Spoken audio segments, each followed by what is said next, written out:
ဒီကနေ့မနက်ပိုင်းကမြို့နယ်စီမံတရားရေးအဖွဲ့ပိုင်းမြို့မစီဆိုင်မှုရှိမှာမြို့နယ်စီမံခန့်ခွဲရေးနဲ့အုပ်ချုပ်ရေးကော်မတီဥက္ကဋ္ဌဦးနိုင်ဝင်းဦးဆောင်၍ဇီမီဘေးလုံခြုံရေးအတွက်ဇက်တိုက်လေးကျင့်ခြင်းများဆောင်ရွက်ပါတယ်။အဲဒီလိုဇက်တိုက်လေးကျင့်ခြင်းကိုမြို့နယ်စီမံခန့်ခွဲရေးနဲ့အုပ်ချုပ်ရေးကော်မတီဥက္ကဋ္ဌဦးနိုင်ဝင်းနဲ့အဖွဲ့ဝင်များမြို့နယ်စီမံတရားရေးအဖွဲ့မှုဆောင်အရာရှိဦးကျော်စွာလင်းနဲ့ဝန်ထမ်းများမြို့နယ်မိသက်ဦးစီးမှုဦးမောင်မောင်ဦးဆောင်၍တန်တီအရန်မိသက်တပ်ဖွဲ့ဝင်များမြို့နယ်အမျိုးသမီးရေးရာအဖွဲ့ဥက္ကဋ္ဌဒေါ်အေးတီရာထက်နဲ့အဖွဲ့ဝင်များမြို့နယ်မိခင်နဲ့ကလေးစောင့်ရှောက်ရေးအဖွဲ့ဝင်များဌာနဆိုင်ရာများမြို့မိမြို့ဖများဈေးကော်မတီဝင်များဈေးသူဈေးသားများတက်ရောက်ကြပါတယ်ပထမဦးစွာတက်ရောက်လာကြသူများဈေးသူဈေးသားများနဲ့ဈေးဝယ်လာပြည်သူများကိုမိဘေးလုံခြုံရေးအသိပညာပေးလက်ကမ်းစာဆောင်များဖြန့်ဝေခြင်းများဆောင်ရွက်ခဲ့ပြီး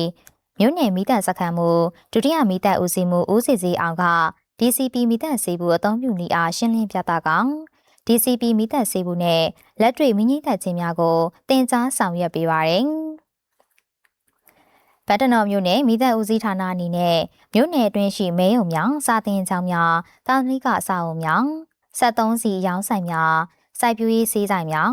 ဈေးများမိဘအန္တရာယ်စိုးရိမ်ရတဲ့နေရာများနဲ့တိုင်တက်စဉ်မိဘလုံခြုံရေးစစ်ဆေးခြင်းများကိုအရှိန်ဟုန်ဖြင့်ဆောင်ရွက်နေတယ်လို့သတင်းရရှိပါရရှင်။